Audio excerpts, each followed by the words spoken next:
the political level, we have seen Mr. Modi quiet during the crisis, but after the crisis, he's trying to do damage control by visiting some military air bases and congratulating their military for something which they failed to provide any evidence for. After the crisis was over, we heard Mr. Modi claiming victory and blaming Pakistan for attacking civilians, and also saying that the attacks were not successful and did not, damage any military installation. What's your analysis of this situation? Modi's India is in big trouble. Internally, they are furious, not only against themselves, but they are furious at the world, including United States. Why do you think the opposition party and also serious military analysts and experts of India, as well as top diplomats like Navtej Sarna and RCA Raghavan, are not accepting Mr. Modi's claim? This is again a huge miscalculation, both in India and Pakistan. Modi thought, and his BJP thought, that they will use this opportunity to embolden BJP, shine their fortunes in Bihar and elsewhere. You come to Pakistan, Mr. Khan was thinking of a December 20, 1971 moment when Zulfikar Ali Bhutto was handed over power. That's how they were thinking. Just the opposite has happened.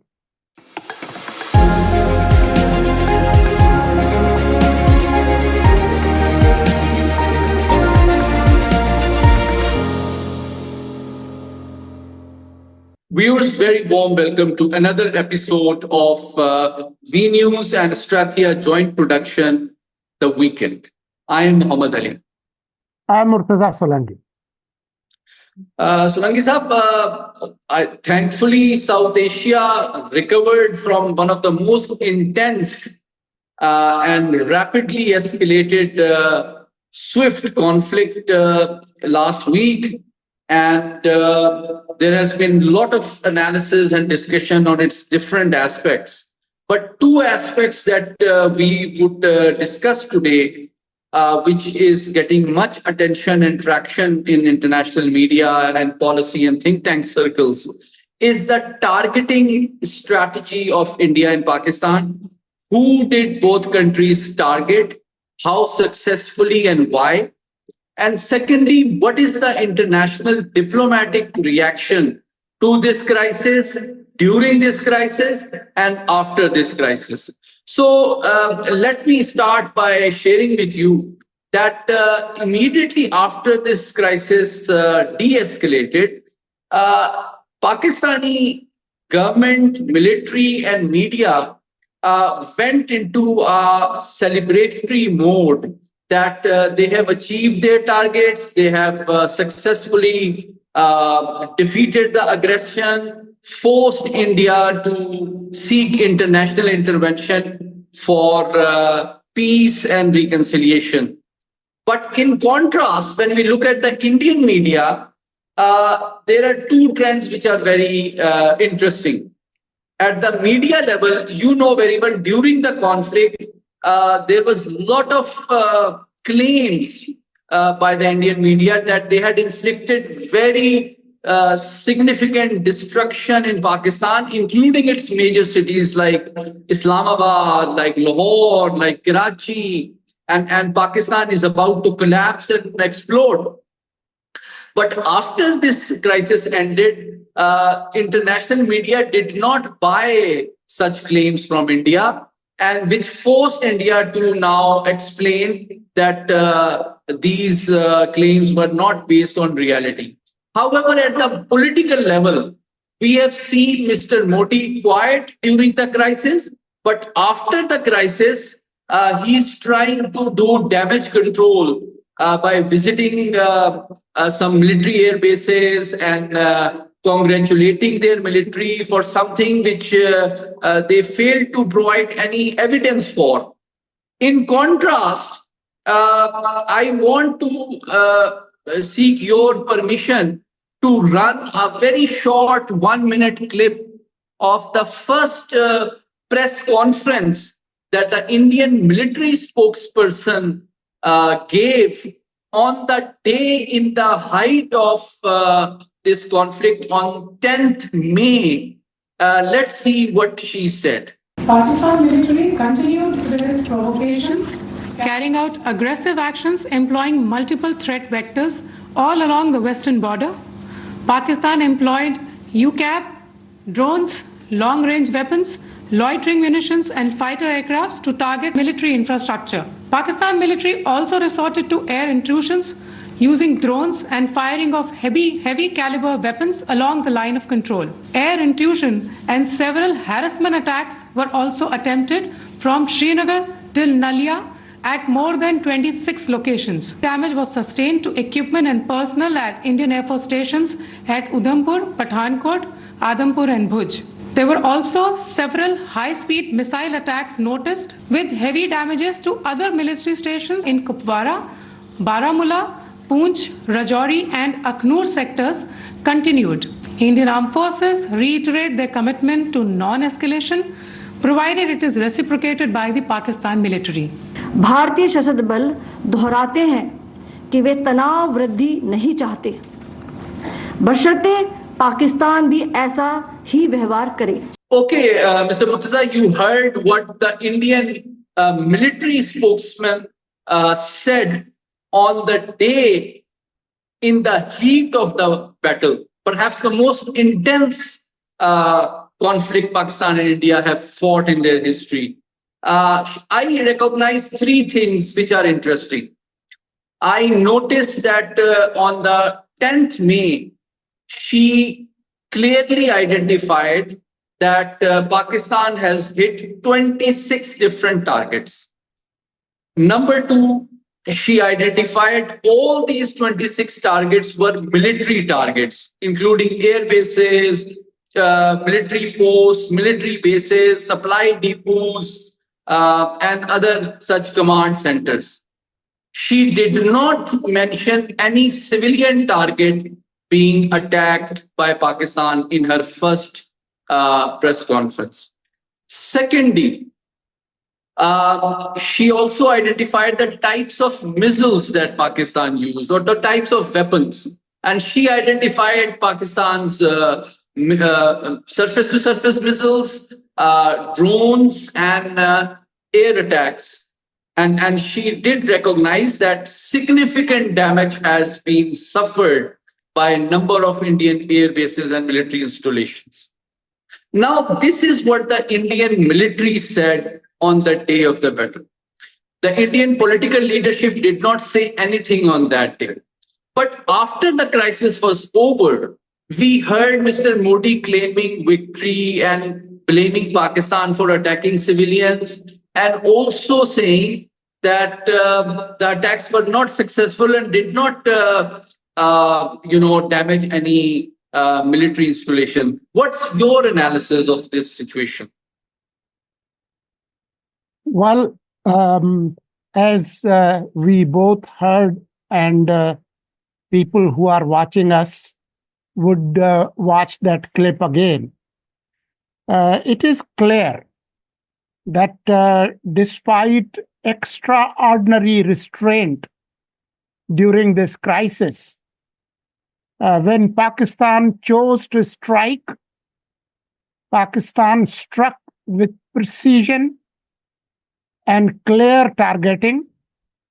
And it is clear after this crisis and 18 days of escalation that India overestimated its military power, its economic power, its diplomatic power, and its information power. India had a massive humiliation during this escalation. Now, India remains a big country and a powerful country in this region. So, what happens when you have a great humiliation in all those domains that I just mentioned? What do? You try to project that nothing happened to you.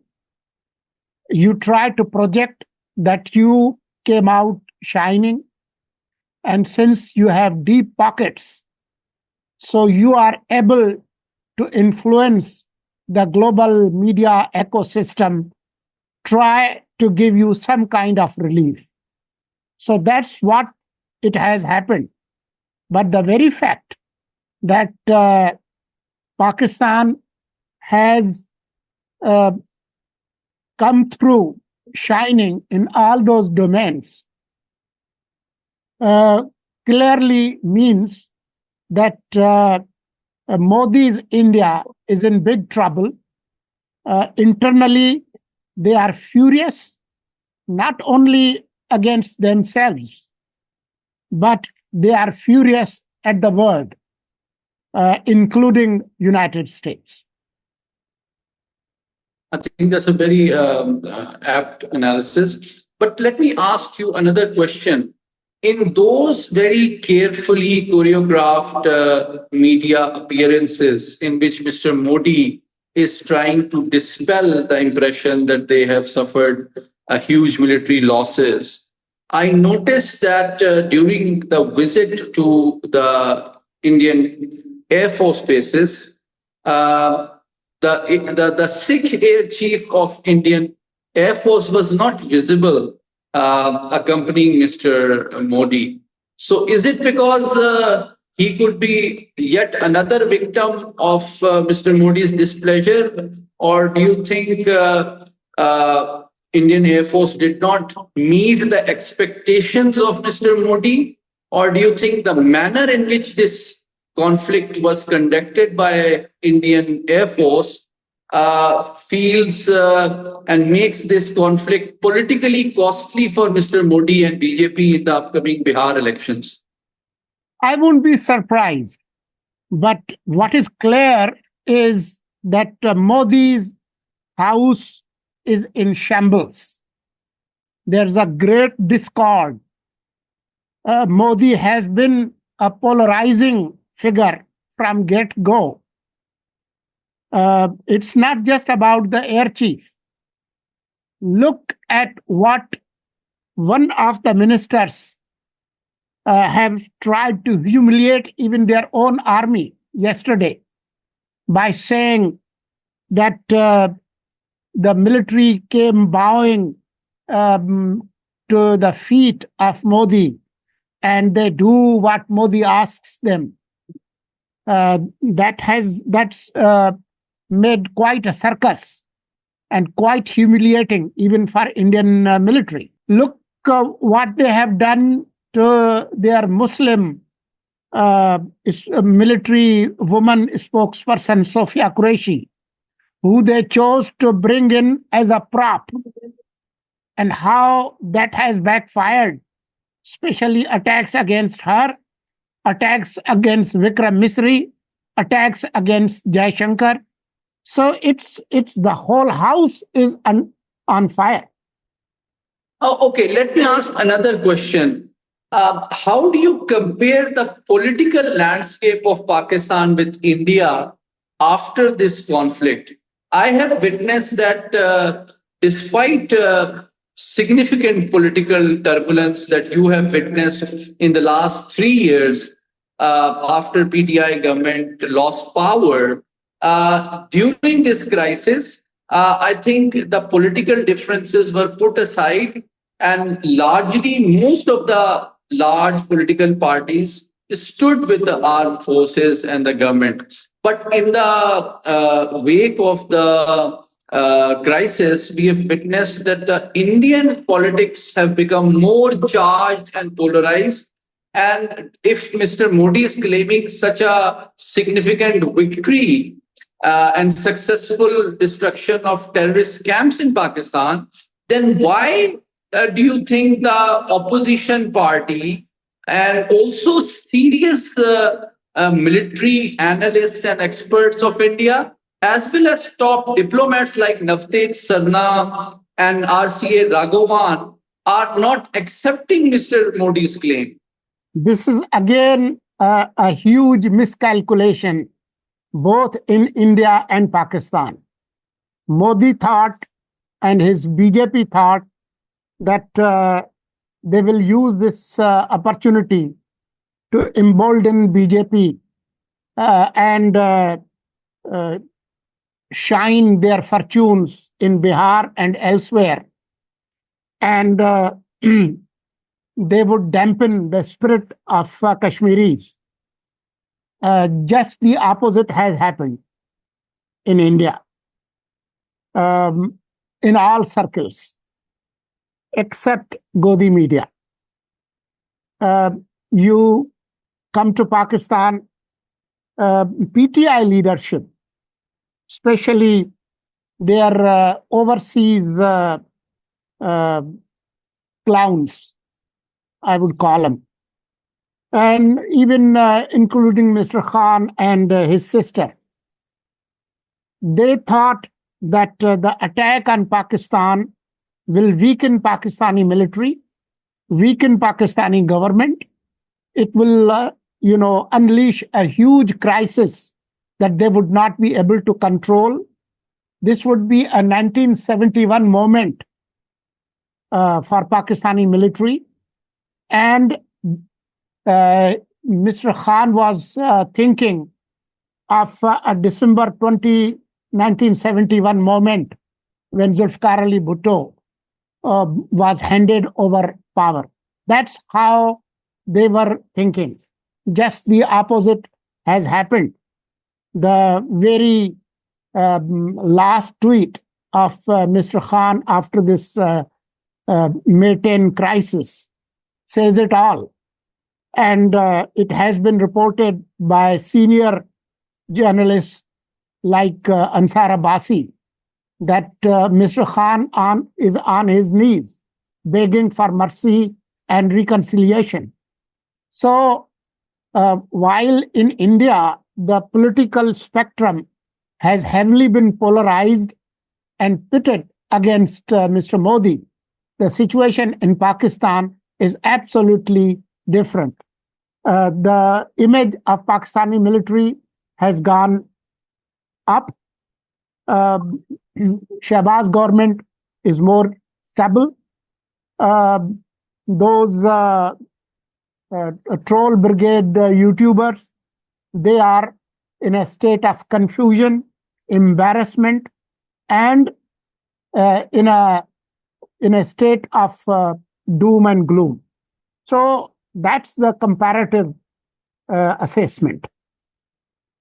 Okay, now let's come to the diplomatic reactions of the international community, regional countries, major powers after this crisis. How do you look at the role of international powers like US, China, Russia, Britain?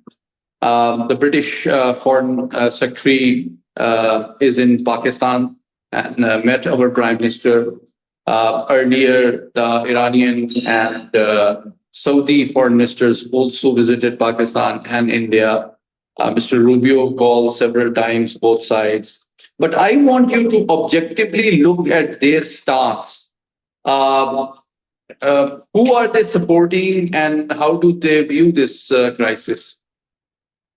Well, let's look at the biggest elephant in the room, the United States, Trump administration. As we all know that after April 22, US did condemn terrorism, what they call, the April 22nd incident. But when the escalation went into the overdrive, Mr. Trump and his close associates, including J.D. Vance and Marco Rubio, they had a hands-off approach. Okay, well, better don't escalate, but if you are determined to pick up the fight, then deal with it yourselves. Only when Pakistan gave a befitting response and it was clear that this whole crisis was elevating into a higher rung of the escalatory ladder, and it might even go to nuclear flash. Only then Modi realized and Trump decided to intervene. So Indians are disappointed with Mr. Trump's statements, but whatever Mr. Trump has been saying about Pakistan and India, that might sound very sweet to us, there's a word of caution. The interests of USA, their economic and military, and Indian interests are intertwined. The institutional strength of their ties is much stronger.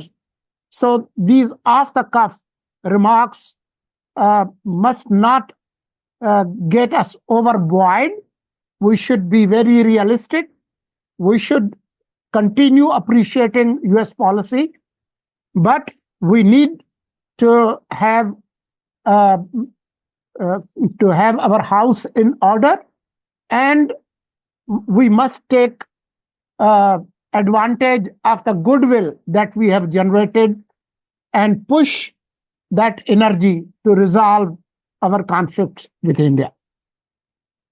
Mr. Murtaza, thank you so much for your very comprehensive and insightful analysis and joining us today on this program. I think this week was interesting and eventful. In contrast to the military de-escalation, now we are entering an era in which the information and diplomacy domains are becoming more significant. So viewers will continue to watch these developments closely and bring before you timely, objective, and informative analysis in the upcoming episodes. So keep watching this program and don't forget to share your feedback and views. Thanks so much for joining us.